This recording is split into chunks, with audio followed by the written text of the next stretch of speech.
Do you ever wonder about having so many open loops or unfinished projects can affect your energy levels and how you're feeling and how effective you are? Like, is this a thing for you? I can't remember where I read this first, but I think this is a real phenomenon. It's a psychologically observed real thing, that if you have a lot of things that are unfinished, like projects or just things that you started and they're not finished but they're just kind of sitting around, every single one of these is taking up mental and emotional space. And if it's a creative thing, or you are a creative person who does creative stuff, even creative energy, it's kind of like tied down or locked in, and you can't get those energies back. Oops, sorry, I'm walking on a funny field. I'm not sure why I chose this route. I just wanted to do something different. It's my morning walk.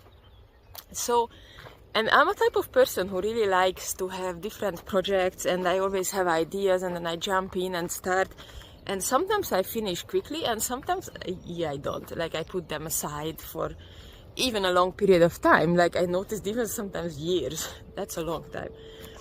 And I started to experiment with closing loops, like actually with some things like artworks or bracelets or organizing things on my computer.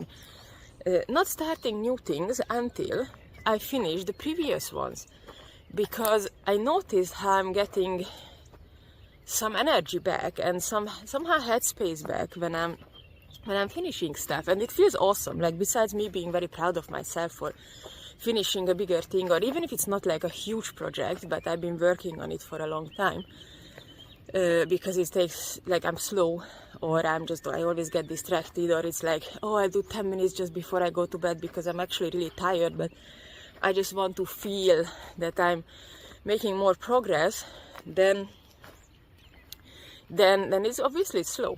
So I was thinking about this, and I was doing an experiment for 1 month, a bit back this year. For 1 month, I would only work on loops, closing loops, and not starting anything new. And what I noticed is it gave me so much joy, and it was like getting some energy back, mentally, emotionally, creatively, and it just sparked joy as well. Like, I was proud of myself, and I thought this is actually a really good technique to keep in mind, that sometimes I just pause everything else, like in the sense that I can sketch down new ideas, I always write down if I have an idea I like, I always write it down because I don't want to lose it. It's very important to me, and I even have a notebook. So if I wake up in the middle of the night because I need to go to the bathroom or whatever, and I'm like, oh, I have a really good idea, or I had this strange dream image, then I can just quickly sketch it up and go back to sleep. And next morning sometimes like, what the heck, like, did I actually do this? Oh, okay, interesting. So it's actually quite funny.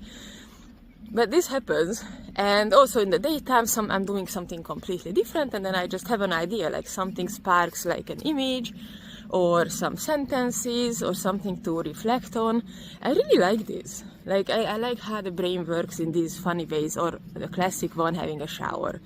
Like, how many times do we stand in the shower and I'm like, oh, okay, that's a good idea. I need to get out and sketch it down, or just write it down immediately. So I still do that, but I'm not starting new ones. I'm not jumping into new things until I finish at least another or 2 older ones. And what this does is that, first, I keep a list, and it helps me stay organized. But what it does is brings energy back that they're like somehow floating somewhere out there. Don't know where exactly, but that's how it feels like, that they are just floating out there. And then they return. And it's not only that because of my lifestyle, then I can leave some of these things at my parents' place, where right now I have my artworks, my art supplies, and some other things in the attic. That's very kind of them. But so it's not only that I can physically leave behind these things and I don't need to carry them around, which is obviously a physical weight when I'm as a digital nomad. I live out of a backpack. there's a really huge difference in what I carry, and every single thing I carry around has to have a purpose. Otherwise, it's just the weight that I'm carrying, and I don't have space for something else. So it's always like a tight, conscious effort, which is also good for me. I don't like to have too many things. It's just cluttering my head and my surroundings. So the right amount of stuff is just right. And sometimes I carry around these half-finished artworks, for example, or bracelet patterns for months and months and months, and even sometimes longer. And I'm like, yeah, I will finish.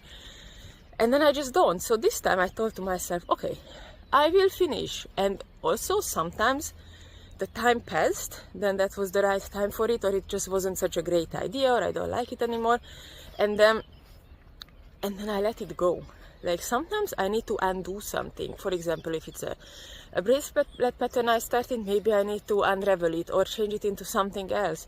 Sometimes if it's an artwork, I just be like, okay, this is done, and I'm not going to keep putting energy into it, and then I either put it aside, or it even happened that some like really bad sketches I just put in the fireplace and burned. So I think I get the energy back, but it's not lying around just gathering dust and taking up physical space, which is a really interesting thing for me, all this clutter. And I think I will make another video about this because I really noticed how cluttered environments versus very kind of tidy and clean environments affect me completely differently. And this is a very interesting subject I'm still observing, so I think I will do a video about this at some point soon, hopefully, maybe. And the point is that it's a really nice morning, but the actual point is that I was just observing these things, and I would really like to know how you work and how your mind works, and if you notice any difference between having so many opal loops. If you have opal loops, maybe you finish absolutely everything all the time and you're a very tidy and organized person, and then I would also like to know, because that's interesting, because that's not how my mind works and not how I work. And yeah, of course I try to be tidy and organized, and with some things I really am, and with some things not so much, and that's life. So on this note, I will just finish this video and walk back to have breakfast. But I will wish you a very, very nice day or night, because I don't know where you are. And I hope to see you in the next video. Bye for now.